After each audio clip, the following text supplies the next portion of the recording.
साथियों, जय भीम, जय भारत, जय संविधान। मैं बहुजन दस्तक एंड कॉन्स्टिट्यूशन चैनल से गौतम रत्ना और आज हमारे स्टूडियो में हैं हमारे गेस्ट बनते विनाचार्य जी।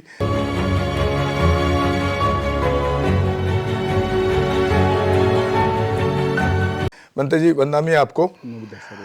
बनते जी, एक तरफ तो आप धार्मिक व्यक्ति हैं और सामाजिक भी हैं। ऐसा नहीं कि आप सिर्फ धार्मिक ही हैं, क्योंकि आप ऐसे समाज से निकल के बुद्धिज्म की तरफ गए तो समाज की पीड़ा, समाज का दर्द भी आपके अंदर देखने को मिलता है।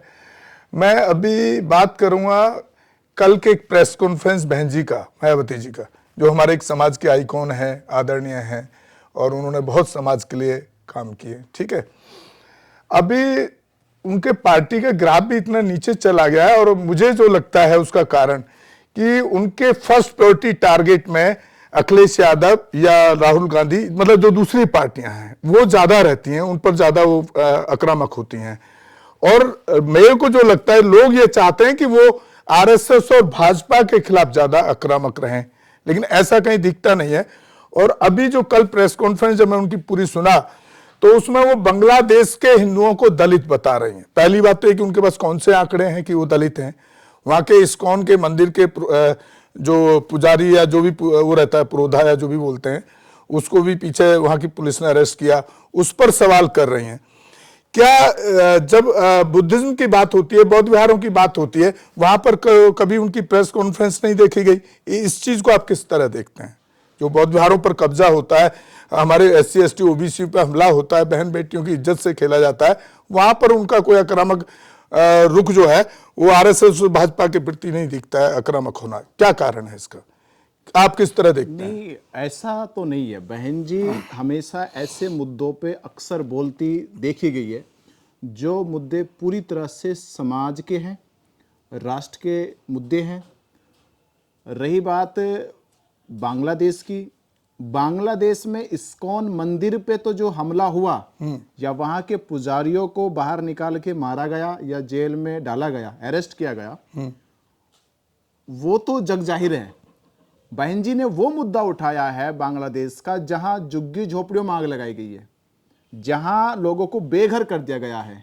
अब आप जानते हैं, चाहे भारत है, चाहे बांग्लादेश है, पाकिस्तान, ये तीनों भारत का हिस्सा है। एक तरह ये एक अखंड भारत था, जम्मू द्वीप था। जी जी।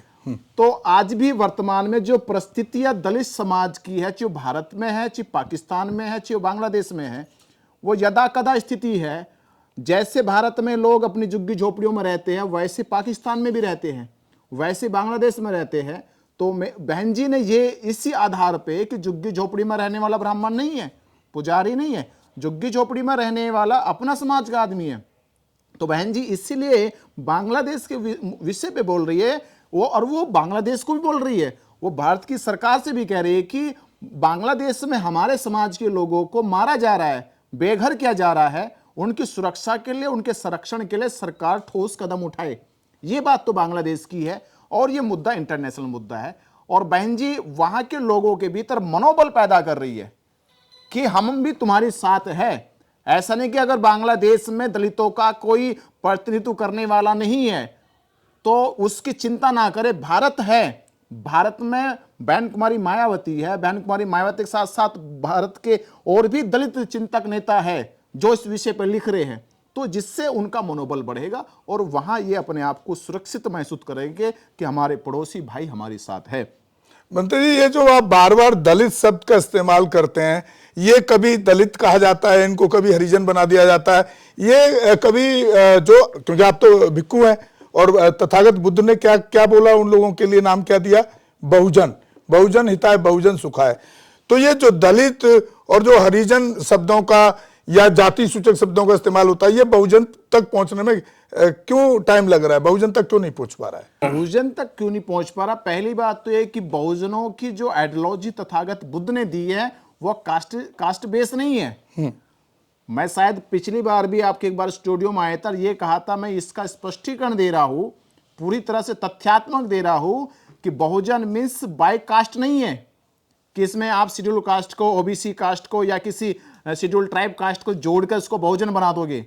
बुद्ध का बहुजन शब्द अलग है। तो आप काशीराम जी को गलत मानते हैं? मैं क्योंकि उन्होंने कांसीराम तो साहब- बहुजन का जो परिभाषा दी कांसीराम साहब ने, वो SC ST OBC माइनॉरिटी को ही तो दी। साहब मान्यवर कांसीराम ने बहुजनों की जो नीति बनाई है वो राजनीतिक और सामाजिक आधार पे है। बुद्ध की बहुजन नीति जो है वो धर्म के आधार पे है। तथागत ने जब बहुजन हिताय बहुजन सुखाय की बात करी तो बुद्ध ये कहते हैं कि मेरा धर्म अधिक से अधिक लोगों को धर्म का मार्ग दिखाएगा, अधिक से अधिक लोगों का कल्याण करेगा। यहां अधिक से अधिक की बात होती है, यहां विशेष बात नहीं होती कि मैं विशेष लोगों का भला करूंगा, मैं समूहवाद का भला करूंगा, या मैं वर्गवाद का भला करूंगा, या मैं किसी संघ का भला करूंगा। मैं अधिक से अधिक, बहुसंघ माने अधिक से अधिक लोगों का कल्याण करने के लिए मेरा धर्म है। तो तथागत के उस संदेश को जब साहब कांसीराम ने यहां पे इंप्लीमेंट किया तो साहब कांसीराम यहां देखते हैं कि यहां बहुसंघ समाज जो है वो पीड़ित है, वो शोषित है, वो प्रताड़ित है। तो साहब कांसीराम ने वही आइडियोलॉजी को यहां इंप्लीमेंट किया सामाजिक और राजनीतिक आधार पे। तो यहां समय के आधार पे परिस्थितियां बदल गई है। तो परिस्थिति बदलेगी तो शब्द की परिभाषा बदल गई है। शब्द वही हैगा, पर साहब कांसीराम के समय में शब्द की परिभाषा बदल गई है, परिवेश बदल गया है, लोगों को समझाने की विचारधारा बदल गई है। लेकिन बंते जी, आपने देखा होगा कि जब अयोध्या वाला जो मैटर चल रहा था तभी भी कौन सा बहन जी का उसमें ये ऐसा ट्वीट आया कि अयोध्या साकेत थी और वो बौद्ध स्थल था और बुद्ध नगरी थी, तभी भी कौन सा ऐसा कोई, मतलब उनका जो बौद्ध विहारों पर जो हमला हो रहा है या जो बौद्ध विहार खत्म किए जा रहे हैं, जैसे आप गया की बात उठा रहे हैं अभी बार बार, पिछले बार भी आपने गया की बात उठाया, वहां पर तो बहन जी का कहीं फोकस दिखता नहीं। बहन जी की जब सरकार थी, बहन जी की सरकार थी, बहन जी ने अपनी वर्तमान सरकार में भी ये कहा था, क्योंकि बहन जी को अगर आप देखोगे, उनकी पूरी नीति को देखोगे, उनके पूरे डिसिप्लिन को देखोगे, तो वो अक्सर अपने भाषण में कानून को पहली प्राथमिकता देती है, वो सुप्रीम कोर्ट को पहली प्राथमिकता देती है, वो लोकतंत्र को पहली प्राथमिकता देती है। उन्होंने ये कहा था कि मंदिर का मामला, मस्जिद का मामला कोर्ट में विचाराधीन है, कोर्ट इस पे जो फैसला सुनाएगा वो हमें स्वीकार है। बहन जी उस लोकतंत्र की इज्जत करते, उसका सम्मान करते जिसका पालन देश का हर नेता करता है, और वो इसलिए करते क्योंकि वो संविधान के द्वारा चल रहा है।